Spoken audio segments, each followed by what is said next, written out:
नमस्कार. मी रचना लचके बागवे. 365 दिवस 365 स्टोरीज आपण कव्हर करत आहोत. या निमित्ताने रोज वेगवेगळ्या क्षेत्रात काम करणाऱ्या लोकांच्या आपण मुलाखती घेत असतो. आजच्या जगामध्ये खूप आपण स्ट्रेसफुल लाईफ जगत असतो. अनेक प्रॉब्लेम्स आपल्या आयुष्यात असतात. पण ते नक्की कोणाशी बोलावे, कुठे मांडावे हे आपल्याला माहिती नसतं. पण ही एक संस्था आहे जी ह्याच्यावर काम करते. आपल्यासोबत आहेत अभिज्ञान परिवाराच्या माया भटकर मॅडम. अधिक माहिती आपण त्यांच्याकडनं जाणून घेऊया. नमस्कार मॅडम. नमस्कार. मॅडम, अभिज्ञान परिवार नक्की काय कार्य करतं त्याच्याबद्दल थोडं सांगा.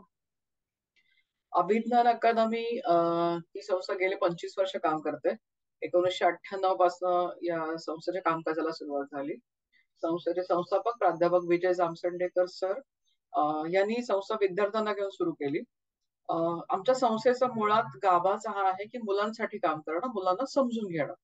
मग त्यांच्या विकासासाठी ज्या ज्या पद्धतीने त्यांच्याशी संवाद साधता येईल आणि आमच्याकडे वेगवेगळे उपक्रम राबवले जातात. आम्ही काउन्सिलिंग करतो, कार्यशाळा घेतो, पालकांशी, शिक्षकांशी बोलतो, मुलांशी बोलतो आणि त्यातनं मुलांना मोटिवेट करतो. मुलांच्या मनातली भीती घालवण्यासाठी प्रयत्न करतो.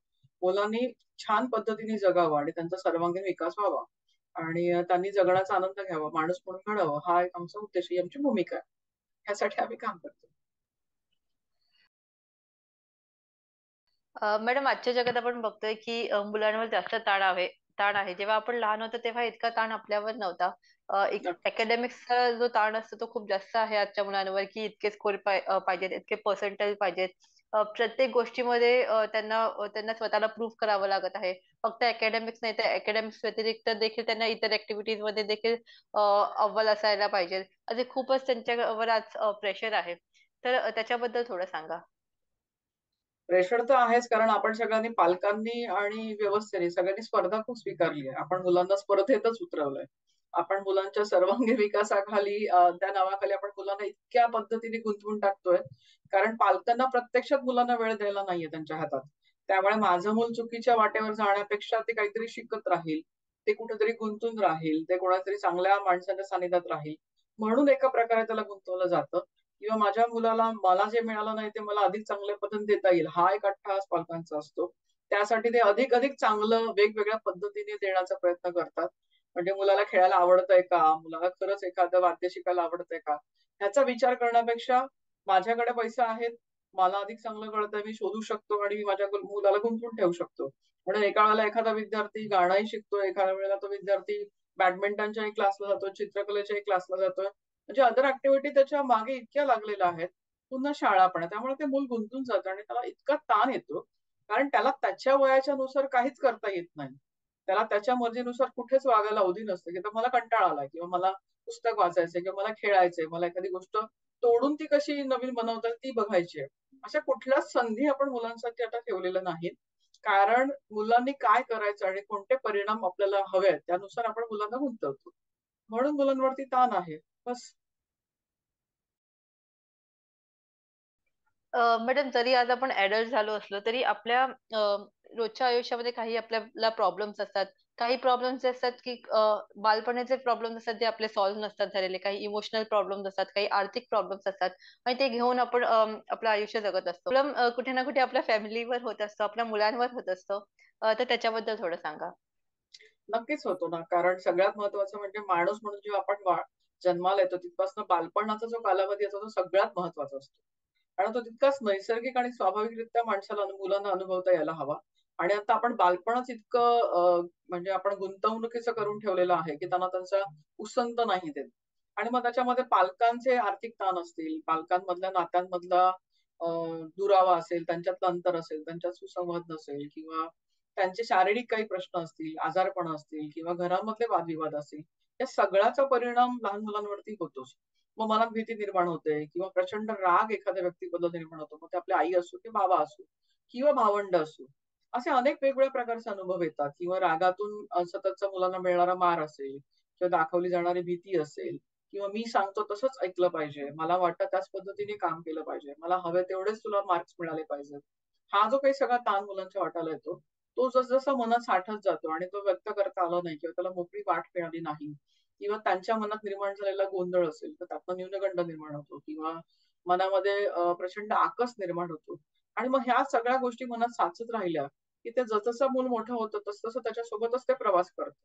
मग त्याच्या वैयक्तिक आयुष्यावरती त्याचा परिणाम होतोच. कारण वय वाढणार, तसं तुमची नाती बदलणार आहे, तुमच्या जबाबदाऱ्या बदलणार आहेत, तुमच्या कामाचं स्वरूप बदलणार आहे. पण मनात साचलेल्या ज्या गोष्टी असतात, ज्या अगदी खूप तळघरात राहिलेल्या असतात, त्याचे पडसाद आपल्या आयुष्यावरती आणि आपल्या आयुष्यात असलेल्या सगळ्या माणसांवरती कुठल्या ना कुठल्या प्रमाणामध्ये ते येतातच. आणि त्याचे दुष्परिणाम अधिक आहेत. कारण आपल्याला मोकळेपणाने जगता येत नाही. आपल्याला व्यक्त होता येत नाही. पण नेमकं मला काय होतंय आणि कशामुळे होतंय हे माणसाला नाही कळत. त्यामुळे जगणं खूप अवघड होतंय, तणावग्रस्त होतंय. अनेक कुटुंब आहेत, ती अशी विस्कटलेली आहेत, अस्वस्थ आहेत. दिसताना कुटुंब खूप छान दिसतात, खूप आलबेल चाललं असं वाटतं. पण प्रत्यक्षात माणसांची घुसमट होतीये. माणसं तुटत चालली आहेत, एकटी पडतायत. विद्यार्थ्यांची पण तशीच दशा आहे आणि मोठ्यांची पण तशीच आहे. तर माणसांनी बोललं पाहिजे, वेळीच बोललं पाहिजे. हा त्याच्यावरच उपाय. पण आता आपण बघतो की काही मुलं खूपच हट्टी होत आहेत. खूप आरडाओरड करत असतात, खूप जोरजोरात बोलत असतात, भांडण करत असतात किंवा इतर एकदम अपोझिट मध्ये काही मुलं काहीच बोलत नाहीत. आपल्या परिवारातल्या लोकांशी बोलत नाहीत, नातेवाईकांशी बोलत नाहीत, एकदम गप्प गप्प असतात. अशी दोन विभिन्न प्रकारची मुलं आपल्याला बघायला मिळतात. तर याचं कारण काय आहे आणि ते अशी का वागत असतात हे अनेकदा पालकांना देखील कळत नसतं. तर त्याच्याबद्दल थोडं सांगा. मुळात कसं आहे, की मला जेव्हा पालक व्हायचं त्यावेळेला मूल कसं वाढवायचं हे मला खरं त्याच्याविषयी जाणून घेणं गरजेचं असतं. पण आपल्याकडे आपली व्यवस्था अशी आहे, की मुलं वयाने मोठी झाली, वयात आली किंवा ती करती झाली, की मग कुटुंबातनं त्यांची लग्न लावून दिली जातात. पण त्यांनी ज्यांना जन्म दिलेला असतो त्यांना नेमकं कसं वाढवायचं? आणि आता कुटुंब लहान झालेत. आई आणि बाबांच्याच पोटात मूल वाढतं. त्यांना इतर नातेवाईकच नाहीयेत. म्हणजे एकच मूल असल्यामुळे त्यांना इतर पदर असणं नात्यांचे त्यांना अनुभवताच येत नाही. मग घरात मोजकीच माणसं, त्याच्यातलं एखादी व्यक्ती किंवा 2 आई-बाबा पण कामाला जाणार असतील, तर ते मूल एकटं पडतं. आणि आपण जर नोकरी करत असू, आपण व्यवसाय करत असू, तर आपल्याला आपल्याला मुलाला वेळ दिला पाहिजे. त्याला ऐकलं पाहिजे, त्याला समजून घेतलं पाहिजे आणि मूल ज्या पद्धतीने वाढतं, त्याला जो पोषक वातावरण आहे, ते देण्यासाठी आपल्याकडे सुद्धा वेळ हवा आणि मानसिकता असायला हवी ती. आपण त्याच्यावर विचार नाही करत. मग काही कुटुंबांमध्ये मुलं जेव्हा त्यांना प्रश्न पडतात, त्यांना जाणून घ्यायचं असतं. प्रत्येक छोट्या-छोट्या गोष्टींबद्दल त्यांना जाणून घ्यायचं असतं. मग ते आईला प्रश्न विचारतात, बाबाला विचारतात आणि आपल्याला आपलं वेळापत्रक खूप व्यस्त असतं. आपल्याला कामं उरकायची असतात. घरातली कामं, ऑफिसची कामं, ते वेळापत्रक साधायचं असतं. मग तिथे सतत असं ऐकायला मिळतं, की "अरे गप्प रे, नंतर बोलू, उद्या बोलू, थोड्या वेळाने बोलू." तुला किती प्रश्न पडतात? तुला का सारखं चौकशा पडतात? तुला दुसरं काही काम नाही का? जा ना मोबाईल घेऊन बस, जा ना तू चित्र काढ, जा ना खेळत बस, जा ना शेजारी जा. जा तुला जे हवं ते खाऊ घेऊन बस किंवा तू रिमोट घेऊन टीव्ही लावून बस किंवा कॉम्प्युटर घे. आपण सगळे त्यांना उपकरणं आणून देतो. पण त्याच्यातनं त्यांना काहीतरी सांगायचं हे ऐकायसाठी आपल्याकडे वेळ नसतो. मग हे जेव्हा साचत जातं, हे जेव्हा अनुभव आपल्याला सातत्याने येत राहतात, त्यावेळेला मग मुलांची चिडचिड वाढते. मग त्यांना असं वाटत असतं, की मी फक्त आईचं ऐकायचं, मी फक्त बाबांचं ऐकायचं. ते सांगतील त्या पद्धतीने मी वागायचं. पण मला काहीतरी करायचं असतं. मला काहीतरी सांगायचं असतं. मला एखाद्या प्रश्नाचं उत्तर हवं असतं. मला जाणून घ्यायचं असतं. तेव्हा आईकडे, बाबाकडे वेळच नसतो. मग जेव्हा त्यांची स्वतःची मतं तयार होतात, त्यावेळेला ते मग आई-वडिलांचं ऐकण्याचंच होतात. ते विरोध करतात, ते चिड करतात, ते रागवतात. आणि काही घरांमध्ये इतकी भीती असते, कारण मुलांनी एका शिस्तीत वागलं पाहिजे. त्यांनी शिस्तीत बसलं पाहिजे. त्यांनी मोठ्यांचा आदर केला पाहिजे. त्यांनी सगळी कामं वेळेत करायला हवीत. त्यांनी त्रास द्यायला नको. असे जे काही आपण शिस्ती ठोकताळे मांडलेले आहेत. त्याच्यात आपण मुलांना असं एखाद्या भावल्यासारखं बसवायला बघतो. ती यंत्र नाहीये, की चावी दिली तेवढं ते चालेल आणि मग आपल्याला हवं असेल तेव्हा ते गप्प बसेल. ते मूल आहे, ते जिवंत आहे, त्याच्याकडे ऊर्जा आहे. या सगळ्या गोष्टींचा विचार होत नाही. आणि मग भय घेऊन जगणारी जी मुलं असतात म्हणजे आईच्या माराला, आईच्या रागवण्याला, बाबाच्या रागवण्याला किंवा आणखीन बऱ्याचशा धमक्या दिल्या जातात, की तुला चटकाच देईन, तुला बाथरूममध्ये बंद करून ठेवीन किंवा तुला रस्त्यावर सोडून देईन किंवा तुला घरात परतच घेणार नाही, तुला घराच्या बाहेरच काढू किंवा तुझ्या आवडीच्या गोष्टी देणार नाही. म्हणजे बालमनाला जे त्रास होईल किंवा त्याला अर्थ कळणार नाही. कारण आई-बाबांवर अवलंबून राहणं हे मुलांचं आयुष्य आहे. मुलं काही काळासाठी तरी आई-बाबांवरती अवलंबून राहतात. आणि ते त्यांचं सेफ झोन असेल आणि तिथनं जर त्यांना सुरक्षा मिळणार नसेल, तिथनं त्यांना जर धमक्या मिळणार असतील किंवा वेगवेगळ्या पद्धतीने त्यांना रागवलं जाणार असेल किंवा भीतीदायक वातावरण निर्माण केलं जात असेल, तर त्या मुलांच्या मनामध्ये भय होतं. त्या मुलांना मग असं वाटतं, की माझ्यासाठी कोणीच नाही, माझ्यावर प्रेम करणारं कोणी नाही, माझी काळजी घेणारे कोणी नाही, माझं ऐकणारं कोणी नाही आणि मी जर काही प्रश्न विचारले आणि मग मला मला त्रास होणारी गोष्ट घडली, तर मला बोलायचंच नाही. मग ती मुलं बोलायचं पूर्ण बंद करतात.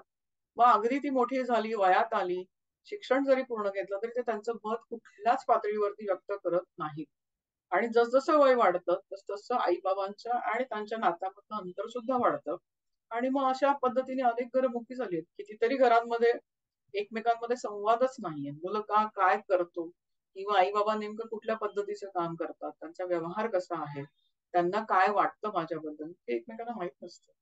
म्हणजे प्रेम नावाची गोष्ट जी आपल्याला जगायला खूप उद्युक्त करते, जी आपल्याला आनंद देते, तीच गोष्ट आपण आपल्या आयुष्यातून बाद करतो आणि फक्त आपण एकमेकांना त्रास देतोय आणि चिड निर्माण करतो. याच्या पलीकडे काही नाही. पण मगाशी जसं तुम्ही उल्लेख केला का की आज आई-वडिलांना असं वाटतं, की जे आम्हाला नाही मिळालं ते आपल्या मुलांना मिळावं आणि प्रत्येक आई-वडिलांना असं वाटत असतं, की चांगल्यात चांगलं शिक्षण, चांगल्यात चांगल्या खेळणी किंवा वस्तू मुलांना द्यावे. तर अशाने खूप लाड केल्याने मुलं बिघडतात का? त्याच्याबद्दल थोडं सांगा. मुळात अतिरेकी गोष्टी किंवा मला जे मिळालं नाही ते माझ्या मुलाला मिळायलाच पाहिजे हा अट्टहास करणंच चुकीचं आहे. कारण प्रत्येक मला ज्या गोष्टी हव्या होत्या त्याच माझ्या मुलाला हव्या असतील का? आपण हे नाही सांगू शकत. मुलाच्या गरजा वेगळ्या असू शकतात. मुलाला वेगळ्या पद्धतीने एखादी गोष्ट आवडू शकते आणि त्याच्या गरजेनुसार त्याला ती गोष्ट देणं गरजेचं आहे. पण माझ्याकडे पैसे आहेत, माझ्याकडे माध्यमं आहेत, माझ्याकडे वेळ आहे किंवा मला द्यायचं आहे म्हणून मी लोकांना दाखवण्यासाठी, नातेवाईकांना दाखवण्यासाठी किंवा माझी सुबत्ता दाखवण्यासाठी किंवा माझी प्रतिष्ठा दाखवण्यासाठी जर मी सगळ्या चांगल्या ब्रँडेड गोष्टी किंवा जे माझ्या मुलाला मिळालं, जे बाजारात आहे ते मला माझ्या मुलाला आणून द्यायचंय. ही अनेक पालक अशा पद्धतीने वागतात आणि मग त्यामुळे मुलांना त्या गोष्टीची किंमत राहत नाही, मूल्य राहत नाही. त्यांना गरजेचं वाटत नाही ते. कारण त्यांना जे आवडतं तेच त्यांना हवं असतं. तुम्ही अधिकचं देऊ केलं म्हणून त्यांना काहीच वाटत नाही. उलट सवय लागते, की मी मागितलं की मला मिळणारच आहे. मग मला मागण्याची सवय लागणार आहे. त्या वस्तू मला जपायच्या आहेत का? त्या मला खरंच गरजेच्या आहेत का? कारण माझ्या वस्तूंच्या माध्यमातून अनेक गोष्टी येतात. कारण मला माझी वस्तू जपायची आहे. ती अनेक काळापर्यंत जपून वापरायची आहे. ती मला दुसऱ्यांसोबत शेअर करायची आहे. दुसऱ्यांसोबत मला त्याच्यासोबत खेळायचं आहे. या ज्या बारीक-सारीक प्रक्रिया आहेत ना, त्या सगळ्या नाहीशा होत चालल्यात. कारण आपण देतो आणि घेतो. मुलं वस्तू घेतात. म्हणजे मुलांना आता इतकी मुलं हट्टी झालीत काही मुलं कुटुंबातली, की त्यांनी मागितली की त्यांना ती वस्तू हवी असते किंवा त्यांना मित्र दाखवायचं असतं, की तुझ्याकडे ना बघ एका दिवसात माझ्याकडे पण येईल. मग आईकडे हट्ट करणार, आई आणून देणार, त्याची कटकट ऐकायला नको म्हणून आणि ती हातात वस्तू आली की त्याचं कुतूहल संपून जातं. मग असं जर कुतूहल संपत राहिलं, की काय झालं फक्त आपण खरेदी आणि विक्री केली. त्याच्या पलीकडे काहीच नाही होत. त्यासोबत त्या वस्तूसोबत खेळणं किंवा ती जपणं किंवा ती इतरांना दाखवणं, या सगळ्या गोष्टी राहून जातात. त्यातनं जे शिकणं असतं, अनुभवणं असतं, तो अनुभव मागे राहतो. आणि मग पुढच्या सगळ्या जगताना प्रत्येक गोष्टीकडे बघताना आपला दृष्टिकोन तसाच राहतो. आपल्याला कुठल्याच बाबतीतलं मूल्य नाही राहत. आपण मुलांना जर मूल्य शिकवायची असतील, तर आपल्याला मुलांना सगळ्या गोष्टीचं भान देणं, आपण नेमकं काय कमवतो, का दिलं पाहिजे, का नाही दिलं पाहिजे आणि मुळात त्यातनं एक मुख्य मुद्दा असा राहतो, की मुलांना नाही ऐकायची सवय राहत नाही. त्यांना नकार ऐकायची सवय राहत नाही. मग पुढच्या सगळ्याच वयोगटामध्ये त्यांना नकार ऐकायची जर वेळ आली, तर ते सहन करू शकत नाही. त्यांची सहनशक्ती कमी पडते आणि मग अनेक दुष्परिणामांना बऱ्याच जणांना सामोरं जावं लागतं. अनेक कुटुंब भरडली जातात ह्या सवयीमुळे. त्यामुळे ह्या बाबतीत पालकांनी विचार करायला हवा. मॅडम आजच्या जगामध्ये सगळ्यात मोठं व्यसन आहे तर ते म्हणजे सोशल मीडियाचं, फोन्सचं, लॅपटॉपचं वगैरे. तर आणि हे व्यसन आई-वडिलांना तर लागलंच आहे, पण त्या बरोबरच मुलांना देखील लागलंय. आज आपण अनेक परिवारामध्ये बघतोय, की जर टीव्ही नसेल किंवा समोर मोबाईल नसेल, कार्टून चालू नसेल, तर मुलं जेवत नाहीत. तर त्याच्याबद्दल थोडं सांगा. त्या सवयी पालकांनी लावलेल्या. जन्मतः मूल काय मोबाईल घेऊन जन्माला येत नाही. ते आपण देतो. कारण आपल्याकडे पेशन्स कमी आहेत. आता आपण आपली कुटुंब लहान केली आहेत. आपल्याला कमी वेळात अधिक कामं करायची असतात. आपल्याला आपलं वेळापत्रक आपण खूप शेड्यूल टाईट करून ठेवलंय. मग त्यामुळे पूर्वी घरामध्ये आजी असायची, पणजी असायची, काका-काकू असायचे, इतर नातेवाईक असायचे, की त्याच्यामध्ये मूल विभागलं जायचं. ते त्यांच्याकडे बऱ्याच गोष्टी शिकायचं. तिथे वेळ जायचा. आत्ता आपल्याकडे तो वेळ कमी पडतो मुलांना द्यायला म्हणून आपण मोबाईल देतो. आपण दिलेली ती गोष्ट आहे. त्याच्यामुळे मुलं ती वापरणार आणि आता जसं अन्न, वस्त्र, निवारा महत्वाचा आहे, तसंच मोबाईल सुद्धा महत्वाचा आहे. पण तो किती वेळ वापरायचा आणि किती वेळ बघायचा, ह्याचे जर आपण नियमावली ठरवले, घर म्हणून काही नियम ठरवले, तर मुलांनाही त्याची शिस्त लागते. मग ती वाहत जात नाही आणि मग त्याचं ॲडिक्शन तर मुळात नाही होत. पण ते आपल्या हातात आहे. पण आतापर्यंत आपण लहान मुलांविषयी बोललो. पण जेव्हा ही मुलं वयात येतात, तारुण्यामध्ये येतात, तेव्हा त्यांचे चॅलेंजेस वेगळे असतात. तेव्हा सोसायटीमध्ये त्यांचं वावरणं वेगळं असतं. तर त्याच्याबद्दल थोडं सांगा. प्रत्येकाच्या स्वभावानुसार प्रत्येक जण वागत असतो. ज्याची जडणघडण ज्या पद्धतीने झालेली आहे, त्या पद्धतीने त्याच्या आयुष्याचा प्रवास असतो. पण एकंदरीत सगळ्या तरुण मुलांनी खूप चांगल्या गोष्टी शिकाव्यात आणि चांगल्या पद्धतीने आयुष्याकडे बघावं. नवनवीन गोष्टींचा शोध घ्यावा किंवा मला स्वतःला काय आवडतंय, स्वतःच्या क्षमतांचा विचार करावा, की मला काय करायला आवडेल, मला काय येतंय. म्हणजे समाजातली इतर व्यक्ती काय करतात म्हणून मला करायचंय का? किंवा इतरांना एखादी गोष्ट आदर्शाची वाटते म्हणून मला ती आदर्शाची वाटली पाहिजे का? किंवा मार्केटमध्ये येणारा जे क्रेज आहे त्याच्यानुसार मला वाहत जायचंय का? या सगळ्या विषयीचं एक सगळ्या मुलांनी करायला हवं. गरजेचं आहे ते आणि त्याच्यासाठी पालकांशी चर्चा करणं गरजेचं आहे. जशी मुलं वयात येतात त्यांना त्यांची स्वतःची मतं असतात. त्यामुळे ते स्वतःच्या म्हणण्यानुसार ते जग पारखायला बघतात, तपासून जायला बघतात. त्याच्यात चांगले वाईट अनुभव येतात. तर चांगल्या अनुभव आल्यानंतर पालक सगळीकडेच कौतुक करायला उभे असतात. पण वाईट अनुभव आले मुलांना, जे त्यांच्या अगदी भावनिक, मानसिक, शारीरिक पातळीपर्यंत जर दुखापत पोहोचवणारे झाले, तर तिथे कुटुंबाने, पालकांनी उभं राहायला हवं. त्या सगळ्या घटनांतून बाहेर काढण्यासाठी सहकार्य करायला हवं. तरच आपली तरुण पिढी खूप चांगल्या पद्धतीने उभी राहील. आणि संवाद खूप गरजेचा आहे. संवादातून अनेक गोष्टी सोप्या होतात. कारण मला काय वाटतं हे जेव्हा मला सांगता येईल, तेव्हाच मला अनेक गोष्टी ची समज होत जाईल, जाणीव होत जाईल, अनेक गोष्टींचं भान येईल. तर बोलणं गरजेचं आहे. पण आपण व्यक्तिमत्व विकास कार्यशाळा देखील घेत असतो, तर त्याच्याबद्दल थोडं सांगा? आम्ही कार्यशाळा घेतो 10वीच्या पुढच्या वयोगटापासून घेतो. अगदी पदवीधर मुलांसाठी सुद्धा घेतो, पालकांसाठी, शिक्षकांसाठी सुद्धा घेतो. विविध क्षेत्रात काम करणाऱ्या कार्यकर्त्यांसाठी किंवा एम्प्लॉयीसाठी सुद्धा घेतो. आमची भूमिका हीच आहे, की विद्यार्थ्याने त्याच्या मनापासून अभ्यास करावा. अभ्यास किती सोपा आहे. ते एक तंत्र आहे. शिक्षण व्यवस्था नेमकी कशी काम करते, त्याच्यातले त्रुटी असतील आणि त्यातल्या चांगल्या बाजू असतील किंवा निसर्गात आपल्याला काय मिळतं आणि या सगळ्याचा ताळमेळ साधत आपण सगळ्या पातळ्यांवरती स्वतःचा विकास कसा करायचा, यासाठी आमच्या कार्यशाळा असतात. पालक म्हणून तुम्हाला तुमचं मूल कसं समजून घेतलं पाहिजे. स्वतः व्यक्ती म्हणून, पती-पत्नी म्हणून आपल्याला आपलं आयुष्य आनंदाने कसं जगता आलं पाहिजे. आपल्या नात्यांची जे बंध आहेत ते कसे घट्ट करता यायला हवेत. ह्याच दृष्टीने आम्ही भूमिका मांडतो. मुळात व्यक्ती म्हणून तुम्हाला खुलवता आलं पाहिजे स्वतःला. माझ्याकडे जर एखादी गोष्ट नसेल, तर ती मान्य करून मला ती अधिक चांगली येण्यासाठी काय करता येईल. जगण्याचा दृष्टिकोन देणं आणि विचारांचं काय सामर्थ्य आहे आयुष्यात, हे पटवून देण्यासाठी अभिज्ञानच्या कार्यशाळा असतात.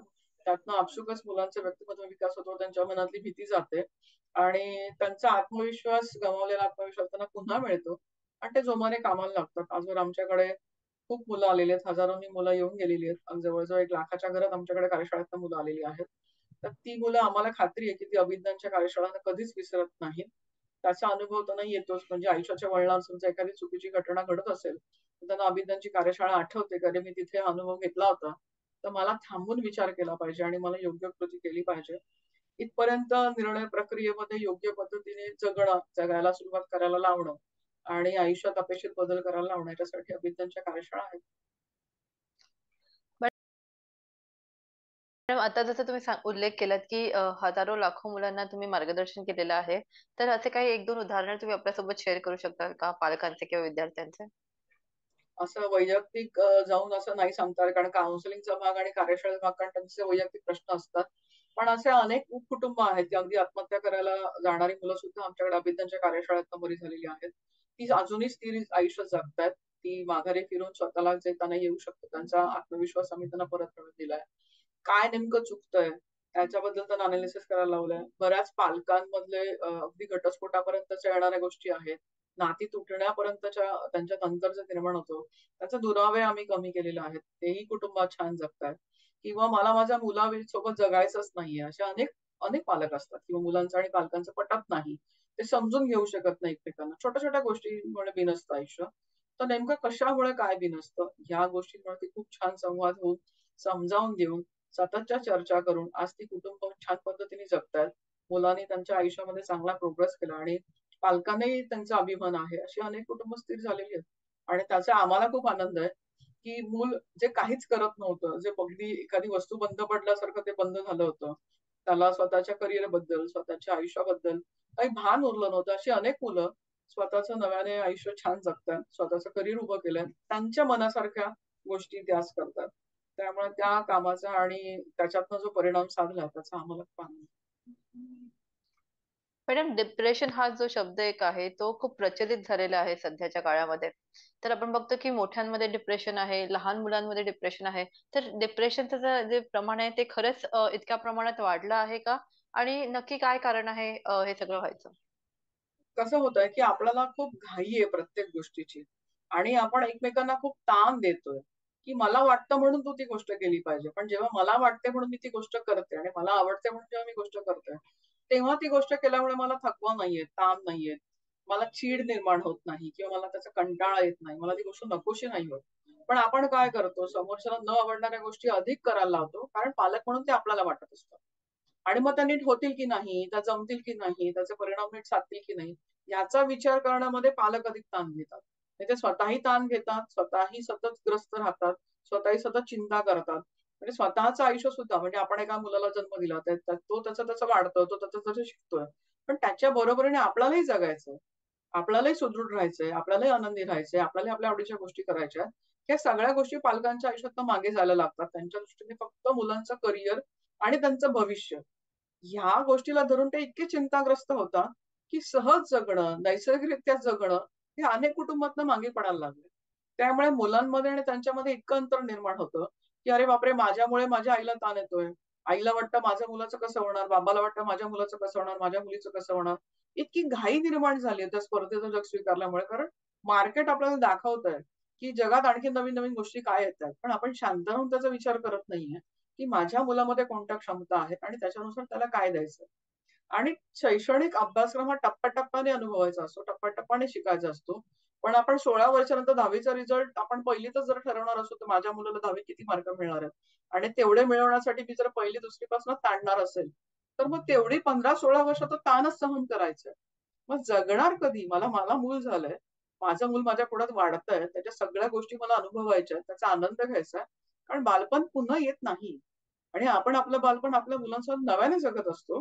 त्याचा आनंद घ्यायचा असतो. हा सगळा आनंद हिरावून जातो. फक्त स्पर्धा आणि अपेक्षित गुण आणि मनात असलेलं भविष्य ते साधण्यासाठी जी घाई आणि जी चिंता असते त्याच्यामुळे मग हे डिप्रेशन, ताण आणि मग सगळ्यांना वाटायला लागतं, की अरे मला मानसिक ताण सुरू झालेला आहे आणि मग माणसं त्याच्या मार्गाने धावायला लागतात किंवा लोकांपासून लांब राहायला लागतात. म्हणून हे डिप्रेशन वाढत चाललंय. अनेक पातळ्यांवरती वाढतं, अनेक वयोगटांमध्ये वाढताना दिसतं आपल्याला. पण त्याच्यातनं बाहेर पडायचे खूप मार्ग आहेत. ते स्वतःला शोधता येतात किंवा जर आपलं प्रमाण वाढत असेल, चिडचिड वाढत असेल, राग वाढत असेल, आपण स्वतः निर्णय घेऊ शकत नसू, तर आपण तज्ञांचा सल्ला घेऊ शकतो. त्यांच्या मार्गदर्शनाने किंवा अगदीच वेळ पडली तर औषधोपचाराने सुद्धा आपल्याला बरं वाटू शकतं. आपण स्थिर आणि चांगलं आयुष्य जगू शकतो. पण कोणत्याही व्यक्तीचा उपजत जो स्वभाव आहे, तो बदलही होऊ शकतो का? आणि तो कसा बदली करावा त्याच्याबद्दल थोडं सांगा? बघा, अशी ती जादूची कांडी नाहीये, की ही गोळी खाल्ली म्हणून स्वभाव बदलला. प्रत्येकाला असं वाटत असतं, की दुसऱ्याने बदललं पाहिजे. पण खरे बदल प्रत्येकाने स्वतःमध्ये करायला हवा. जितक्या ठामपणे आपण दुसऱ्याच्या चुका शोधून काढतो किंवा दुसऱ्याने कसं वागलं पाहिजे हे सांगतो, तितक्याच ठामपणे आपण स्वतःलाही प्रश्न विचारले पाहिजे, की माझं काय चुकतंय? मला कुठे बदलायचंय?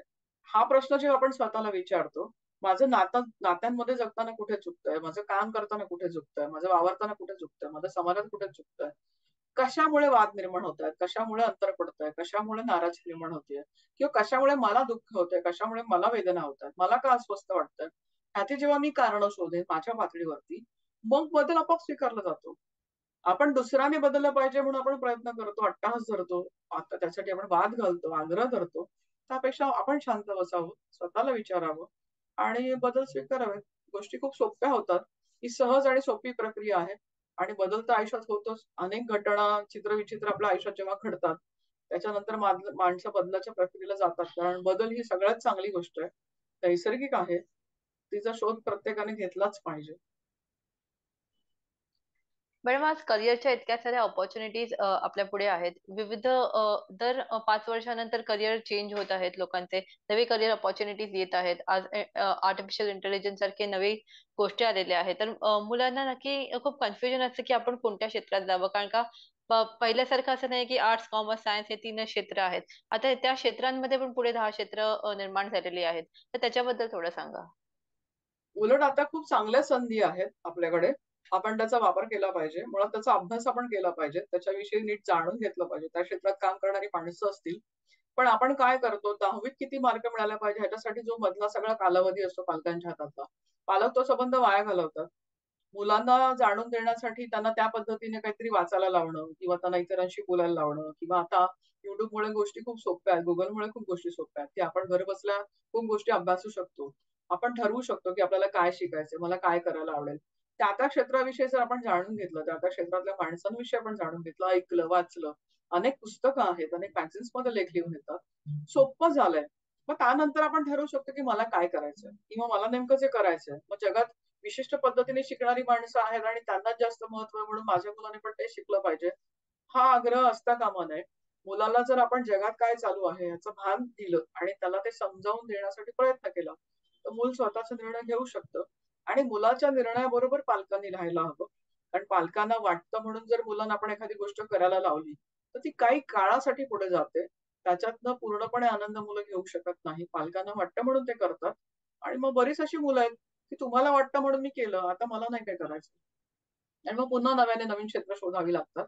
तोपर्यंत आयुष्यातली बरीच वर्ष निघून गेलेली असतात आणि चुकीच्या परिणामांना आयुष्य सामोरं जातं आणि मग खूप ताण निर्माण होतात सगळ्या पातळ्यांवरती आणि सगळ्या गोष्टींसाठी वयोमर्यादा असतेच, जी आपण घालून दिलेली आहे, जी आपल्याला स्वीकारावी लागते. कारण काही काळामध्येच आपण अधिक ऊर्जेने काम करू शकतो आणि आनंदाने काम स्वीकारलं तर मग आपल्याला वयाची मर्यादा येतच नाही. आपण यश गाठतोच. मॅडम आई-वडील कधी नकळत किंवा बोलून जातात, की ह्याला काही कळतच नाही, ह्याला अक्कलच नाही किंवा असे काही शब्द ते वापरतात, की जे निगेटिव्ह असतात.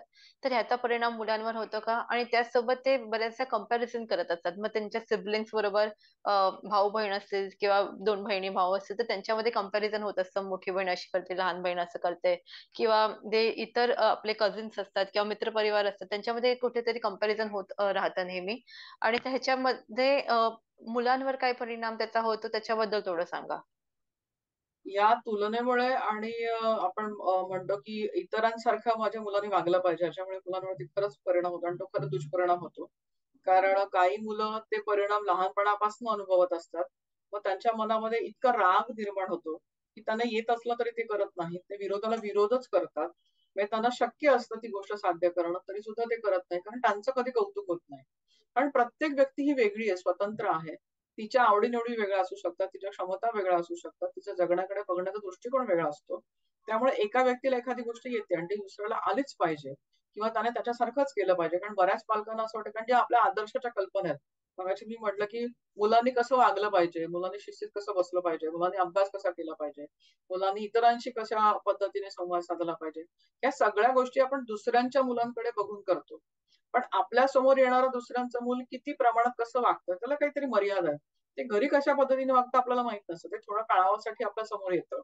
पण आपलं मूल आपण जन्माला घातलेलं असतं. ते आपल्या सवयी, आपला दृष्टिकोन घेऊन, आपल्या सगळ्या परिस्थितीचा सगळ्याचा धांडोळा घेत ते मूल वाढत असतं.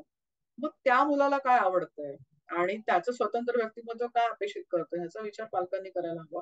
तो जर नाही केला, तर मग मुलं स्वतःच्या मनासारखी नाही जगत. मग ते चिड भांडणं, ताण, वादावाद बऱ्याच गोष्टी होतात आणि मग ज्यांच्याविषयी तुलना केली जाते, त्यांच्या मनातनं त्या व्यक्तींविषयीचा खूप राग निर्माण होतो. मग त्यांची नाती डिस्टर्ब होतात. अनेक कुटुंबांमध्ये असं बघायला मिळतं, की बहीण-भावांमध्ये तुलना केली जाते आणि मग त्या बहीण-भावाचं नातं बिघडून जातं. ते एकमेकांशी संवाद साधू शकत नाहीत. ते माणसासारखं एकमेकांशी बोलू शकत नाही. एका घरात राहून सुद्धा अनेक भावंड एकमेकांशी बोलत नाही. कोण काय करतं, कोणाचा मित्रपरिवार कोणता आहे, याच्याबद्दल भावंडांना माहिती नसतं किंवा त्यांना असं वाटतं, उडत गेला, मला गरज नाही त्याच्याविषयी जाणून घेणं. तो कोण, मला माझं आयुष्य आहे. कारण हे जे पेरलेलं असतं, आपण ज्या पद्धतीने मुलांची मानसिकता घडवतो, स्वभाव घडवतो, त्याला कारणीभूत बऱ्याचदा पालक असतात, घरातलं वातावरण असतं आणि त्यांच्या आयुष्याकडे आपण ज्या दृष्टिकोनातून बघतो, तो दृष्टिकोन असतो. तर आपण अधिक चांगल्या गोष्टी मुलांमध्ये पेरल्या पाहिजेत. तरच छान पद्धतीने मुलांचं आयुष्य घडू शकतं. मॅडम एक शेवटचा प्रश्न मी तुम्हाला विचारेन, की कोणत्याही परिवारामध्ये सुसंवाद कसा असावा? त्याच्याबद्दल थोडं सांगा. सुसंवाद असलाच पाहिजे. तो मुळात पती-पत्नीमध्ये त्या दोघांमध्ये असणं गरजेचं आहे. कारण मूल दोघांचं असतं. बऱ्याचदा आई असं म्हणत असते, की माझं मूल आहे. चुकलं तर ते आईमुळे असतं, चांगलं झालं तर बाबामुळे असतं. कधी-कधी आता आपल्याकडे आत्ताच्या घडीला खूप उलट झालंय. चुकलं तर बाबामुळे होतं आणि चांगलं झालं तर आईमुळे होतं. जे एकमेकांवर जे ढकलणं असतं त्याच्यापेक्षा हे आपलं मूल आहे. दोघांचं पालक म्हणून आणि विशेषतः नवरा-बायको म्हणून ते मुलाचे पालक असतात. तर नवरा-बायको म्हणून त्यांचं मत एक असायला हवं, की माझ्या मुलाला मला कसं वाढवायचंय. त्याच्या शैक्षणिक बाबतीत, त्याच्या सगळ्या ग्रोथच्या बाबतीत त्याला काय द्यायचं, त्याला कोणत्या गोष्टी द्यायच्या, त्याला किती आपण आर्थिक सुबत्ता द्यायची किंवा त्याला इतर फॅसिलिटी किती द्यायच्या, ह्या सगळ्याबद्दल दोघांचं एक मत असलं, की मग मुलं खूप छान पद्धतीने वाढतात. आता आईचं एक मत आणि बाबाचं एक मत असलं, की मुलांना सोपं जातं. कारण मग एक जी गोष्ट आईला आवडते ती बाबाला जर आवडणार नसेल, तर आवडणाऱ्या दोन्हीकडून दोन्ही गोष्टी घेता येतात आणि मग मुलांना व्यवहार कळायला लागतो, तो चुकीच्या पद्धतीने कळतो. संवाद सगळ्या पातळ्यांवरती असला पाहिजे. जिथे आपल्याला पालक म्हणून एखादी गोष्ट आवडत नसेल, पटत नसेल किंवा त्याचे परिणाम आपल्या दृष्टीने चुकीचे असतील, तर तिथे आपल्याला ठामपणे पालक म्हणून सांगता आलं पाहिजे, की आईला आणि बाबाला, मला आणि तुझ्या आईला ही गोष्ट पटत नाही, की तू केलेली आम्हाला आवडणार नाही. इतकं जर स्पष्टपणे आपण मुलांना त्याची कारणं सांगितली आणि समजावून सांगितलं, तर मुलं पण विचार करतात, तीही थांबतात, तीही समजून घेतात आणि मग पुढचे होणारे वाद किंवा पुढचे होणारे चुकीचे परिणाम टाळले जातात. आणि जेव्हा घरात जसं-जसं मूल मोठं होतं, त्याला प्रत्येक गोष्टीत आपण इन्व्हॉल्व करून घ्यायला हवं. अगदी छोट्यातल्या छोट्या गोष्टी. म्हणजे मुलं ग्रॅज्युएशनला आली तरी बऱ्याच मुलांना माहिती नसते, की बाबा कुठे काम करतो. कोणत्या स्वरूपाचं काम करतो. आई-बाबांना माझ्या किती पगार आहे किंवा त्यांना आर्थिक ताण किती आहेत किंवा त्यांना बाकीचे शारीरिक ताण किती आहेत किंवा त्यांना इतर फॅमिलीचे किती जबाबदाऱ्या आहेत, या गोष्टीविषयी मुलांना माहिती नसते. मग ते बाहेरून आलेलं आहे का? ते आपण जन्माला घातलेलं मुलं आहे. ते आपल्या सोबत वाढतंय आणि त्याला जर या गोष्टी माहिती नसतील, तर तो फक्त एक-एक गोष्टीची मागणीच करत राहणार आहे. म्हणून संवाद हा सगळ्या पातळीवरती असायला हवा, की आम्ही कसे जगतोय, आमच्या काय अपेक्षा आहेत आणि तुला काय वाटतंय? ह्याचा मेळ साधत जेव्हा कुटुंबामध्ये बोललं जातं आणि एकमेकांच्या मतांचा आदर केला जातो, एकमेकांना वेळ दिला जातो समजून घ्यायला, मग गोष्टी सोप्या होतात. सहज आणि छान जगता येतं. आणि समोर वाढणारं एक व्यक्तिमत्व आहे ना, त्याला आपण संधीच दिली पाहिजे, तरच ते घडेल. त्याच्यावर जर आपण अविश्वास दाखवला, तर ते म्हणणार आहे, "ठीक आहे, तुमचा विश्वास नाही तर मी का करू?" मग आपल्याला पालक म्हणून हक्कच राहत नाही, की नाही तू केलं पाहिजे, तुला जमेल, तुला आलंच पाहिजे. हे म्हणायला आपल्याला हक्क नाही राहत. धन्यवाद मॅडम. खूप महत्त्वाचा विषय तुम्ही खूप साध्या आणि सोप्या भाषेमध्ये आम्हाला सगळ्यांना समजून सांगितला. खरं तर हा प्रत्येक कुटुंबाचा विषय आहे. कारण का प्रत्येक कुटुंबामध्ये काही ना काही चढ-उतार असतातच आणि ते कसे सामोरे जावे हे त्यांना बरेचदा कळत नाही. आणि ते छोटीशी कुठेतरी ठिणगी पेटलेली असते, मग त्याचा पुढे अ, मोठी आग लागते. त्याच्या पेक्षा आपण वेळेत संवाद केलेला कधीही चांगला आणि तो सुसंवाद असेल तर अजून चांगला. तर 365 दिवस 365 स्टोरीज या माझ्या सीरीजमध्ये तुम्ही मॅडम सहभाग घेतल्याबद्दल खूप खूप धन्यवाद. Thank you. आपलेही मनापासून आभार. धन्यवाद.